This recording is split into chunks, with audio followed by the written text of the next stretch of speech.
Now, it's my pleasure to introduce Jan Bamford, who is Senior Lecturer here at Metropolitan University. Principal Lecturer, I'm sorry.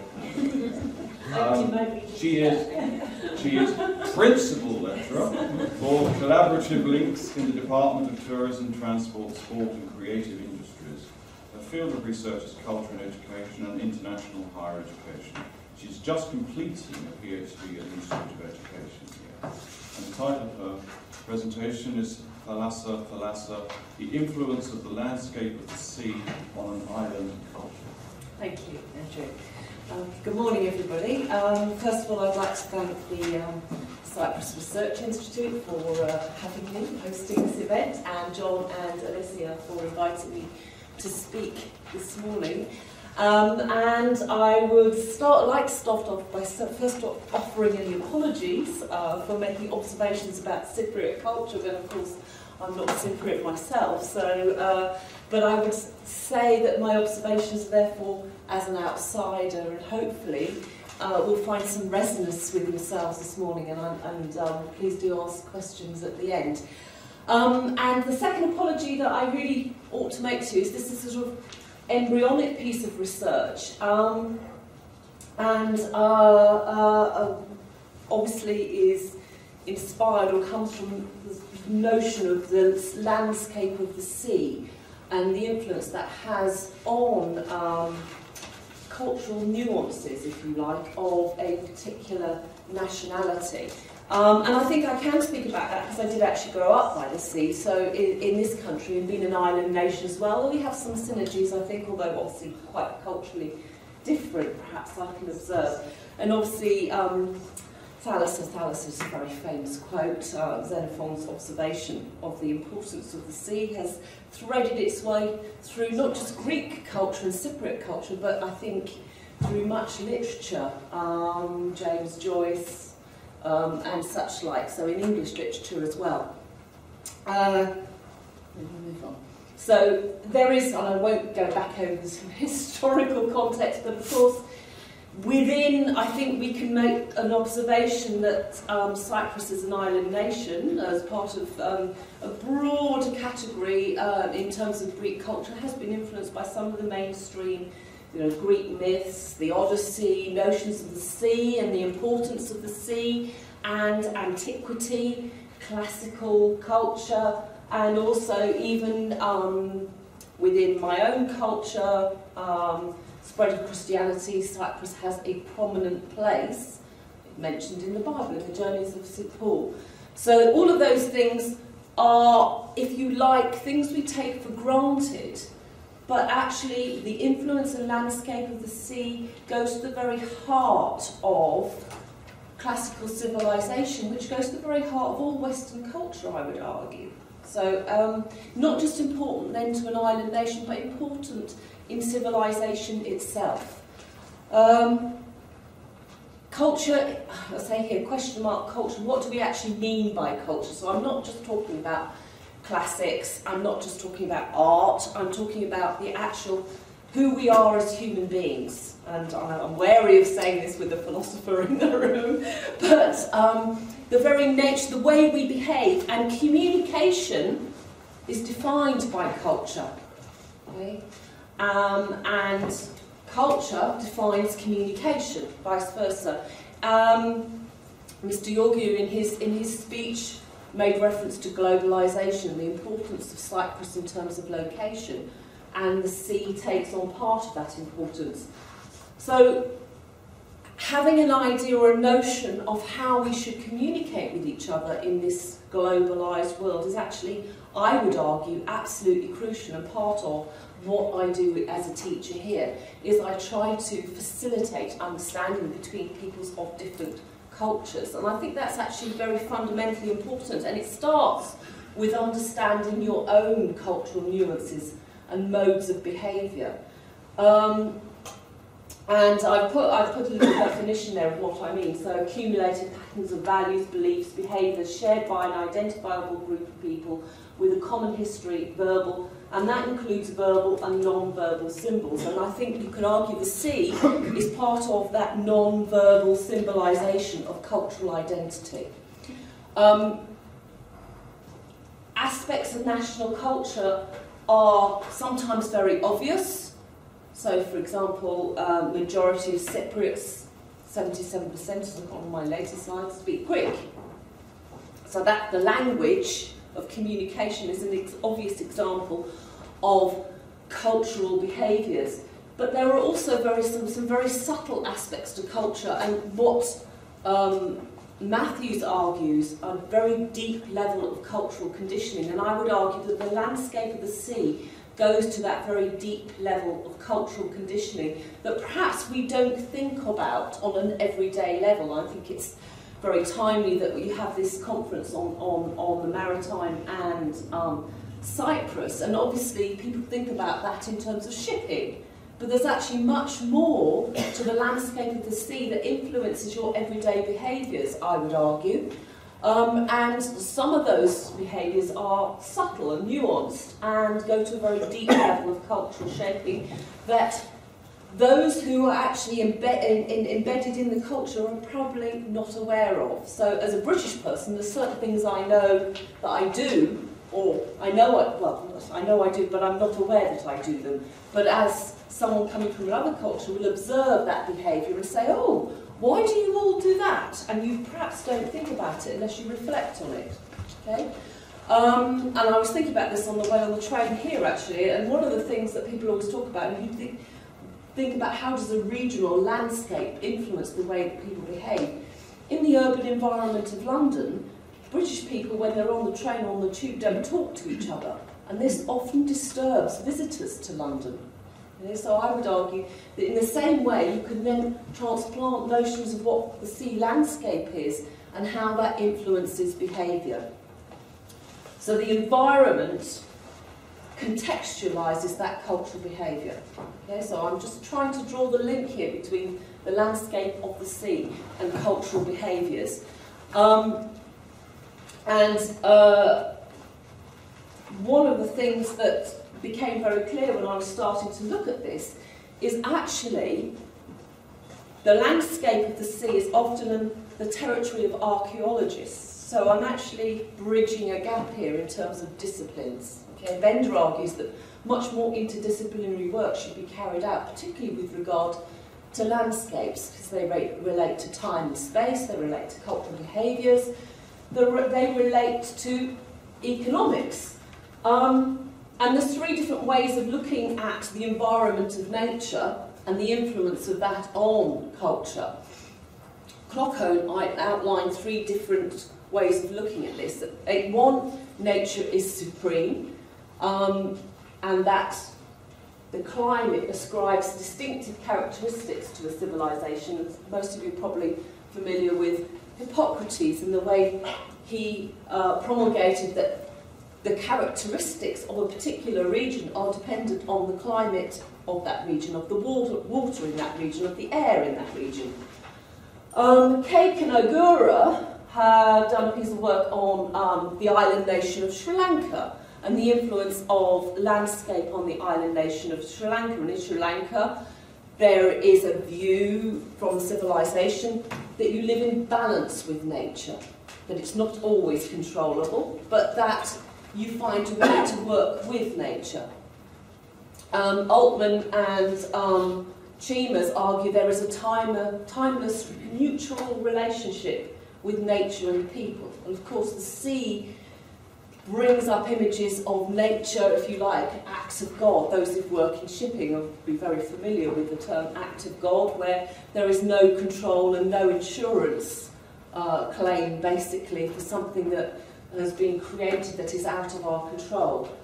And the Western view is that man dominates nature, that nature is controlled and subjugated. So the sea is controlled and subjugated. And in many Western cultures, and island cultures particularly, where we depend so much on the sea, we have tried to control the landscape of the sea and how we use the sea, and that becomes part of our behaviour within that culture. The reason I've got a question mark after national identities there, because there's much academic debate in the literature about whether we can actually have a particular nation, especially if they're heterogeneous, like the Cypriot nation, as having a national identity. From what I've seen from the research that I've carried out with cultural backgrounds of students, particularly, is that I think as human beings we like to categorise because we make sense of the world. But we have to be careful because it can lead to essentialising, and that is what we don't want to do.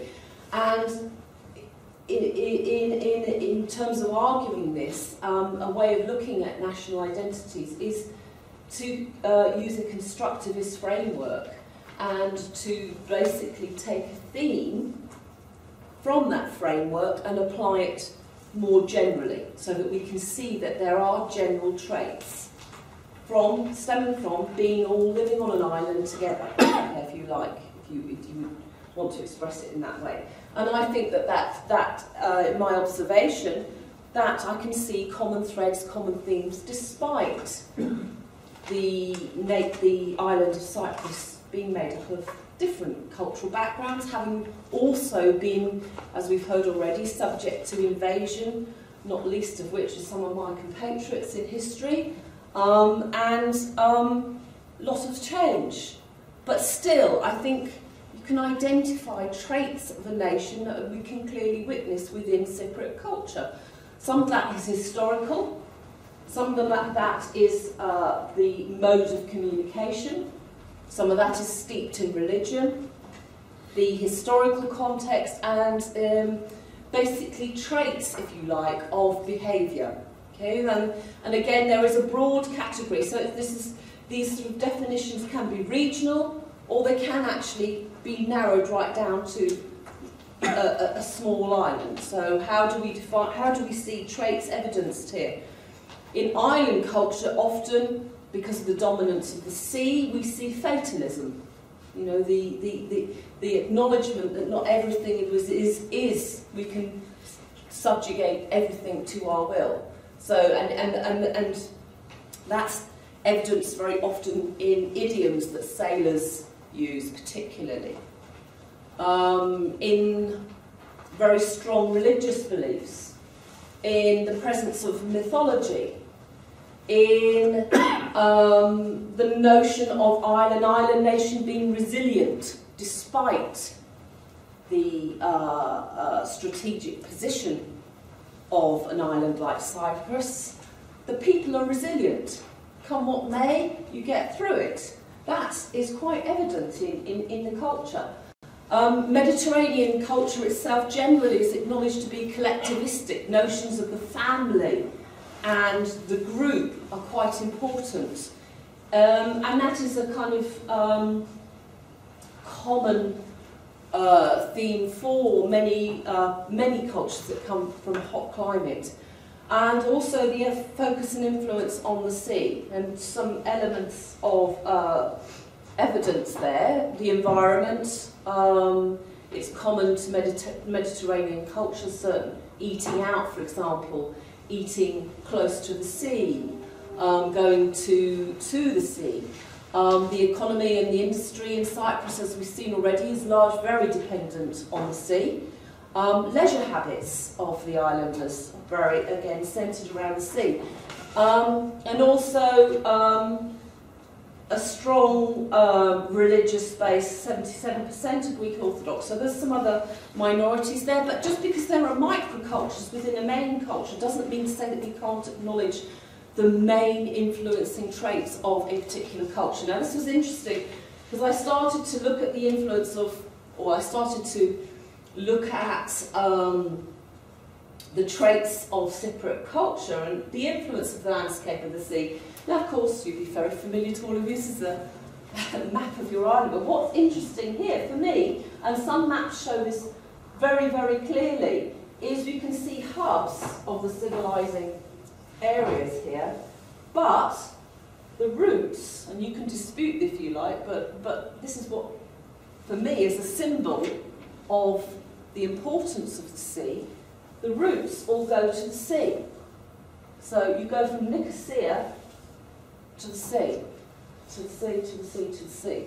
And it shows to me, well, as you know, it's not a very long drive to get to the sea from Nicosia, But it shows to me how, whilst if you really start to think about the landscape and how the sea dominates the island, it's actually right there on the map, clearly. And these are sort of very subtle messages, but messages that offer a symbol of what, if you like, this island's culture is about to the external world.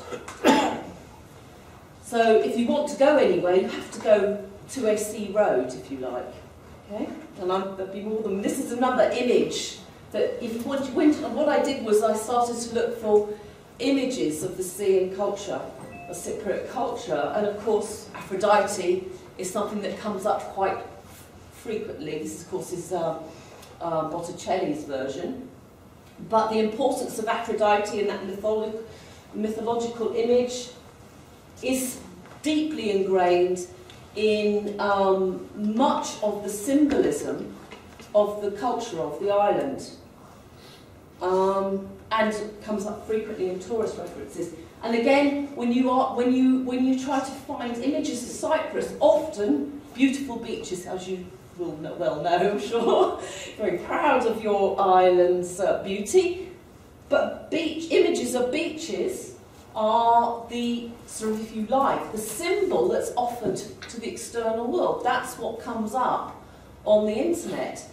And also the church by the beach. So you can see some of the threads that I highlighted before. The reason why I highlighted them is because these are the sort of frequent aspects or symbols, if you like, of the culture, and that the symbols communicate the cultural values of a particular region. And that shows beautiful skies, beautiful sea, and a beautiful church.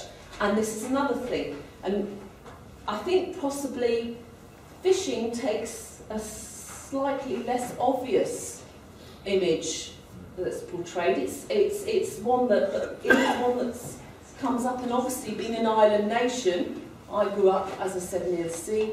Again, if you grow up near the sea in this country, you are familiar with fishermen and the way fishermen live, their seasonal habits, and how that dominates an economy and a community.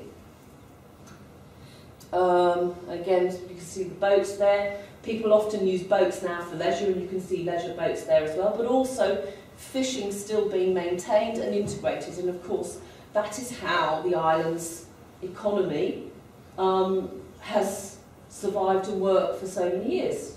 Shipping.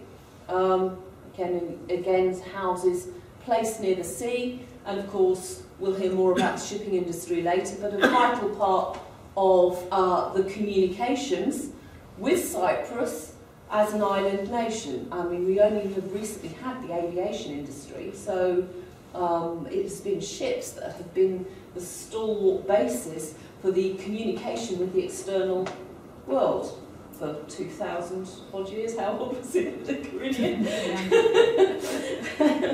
So, and again, making use of the sea and developing trade. Obviously, for 2,000 years, 3,000 years, Cyprus has been on the main trade route with Byzantium and was crucially important on that trade route. So, from what I've seen, in terms of symbols, the landscape of the sea is ever present with regard to Cypriot culture, and it always will be present. And I'm not sure, I know as I was starting to ask, and this is where I would like to take this research further, in terms of exploring some of the reactions of the Cypriot people with regards to some of these symbols. But as I was doing some pilot work and asking people, somebody who did actually work in the export industry said, well, you know, people here just don't realise how much of their stuff comes on a boat from Cyprus. They really don't acknowledge, they just think it's a weekend barbecue location.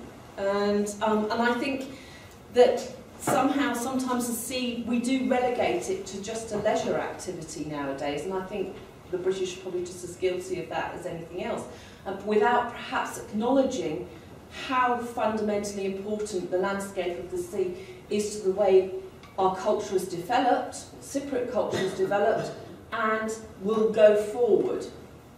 So I think what I would say is that the sea has a very significant influence on the development of cultural behaviours, and further work I would like to undertake to explore the influence of those cultural behaviours and the way in which communication takes place as a consequence of those cultural influences, the landscape of the sea. Okay, so thank you very much.